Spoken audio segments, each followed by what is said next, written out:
How's it going? This is Rich from Legend Performance Knives, and we're working on our tack 1 knife. It is 9.5 inches long and 3/16 of an inch thick. Yes, that is very thick metal. And to cut this metal, I use my 3-inch wheel.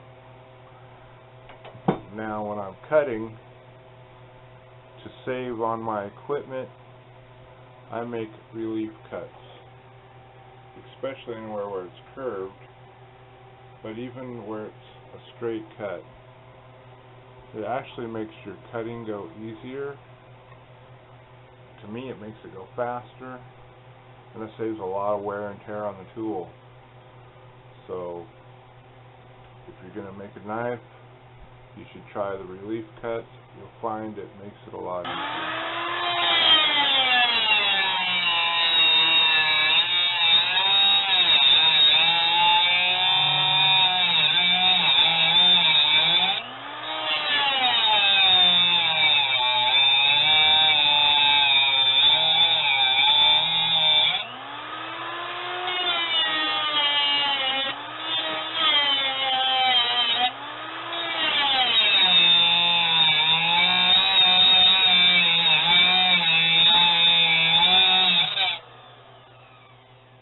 After you watch, I'm keeping the center of the bolt in the center of the blade, because if I'm cutting up here, I'm going to get to my line on top way before I get to my line down here.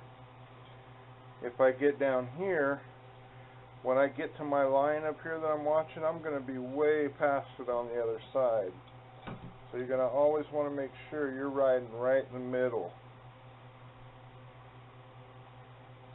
That way, when you get to your line, you know exactly where that line is, and you're not going to upset yourself when you find that you've cut way too deep on one side.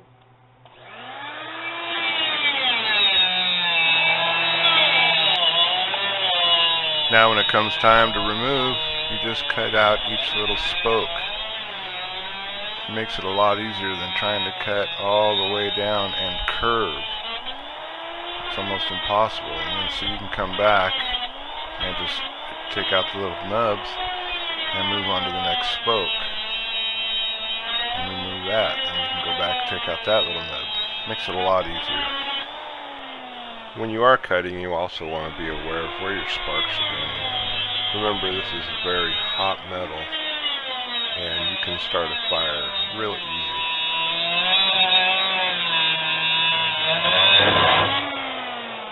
Now, them little hot pieces of steel bouncing up there. Yes, they burn, but be careful. Also, watch your electrical cord. Remember to always have the guard pointed towards you. That way the sparks aren't hitting you in the face and in the eyes. It's actually shielding you from the sparks. That's its job.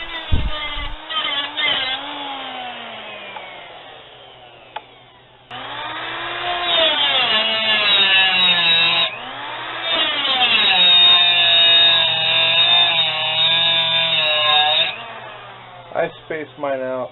I leave about 1/8 of an inch between each run end.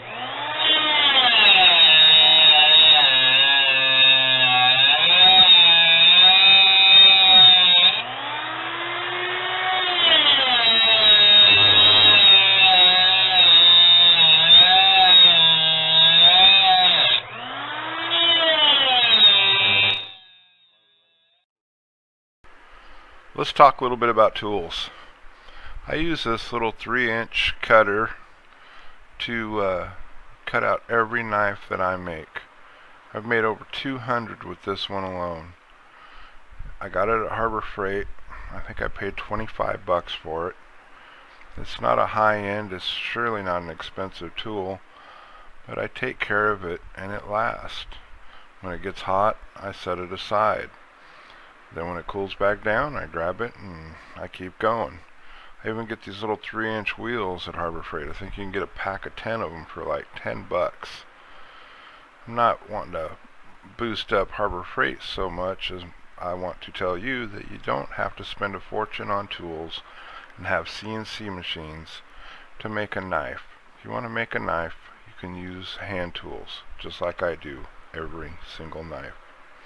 Thanks for watching.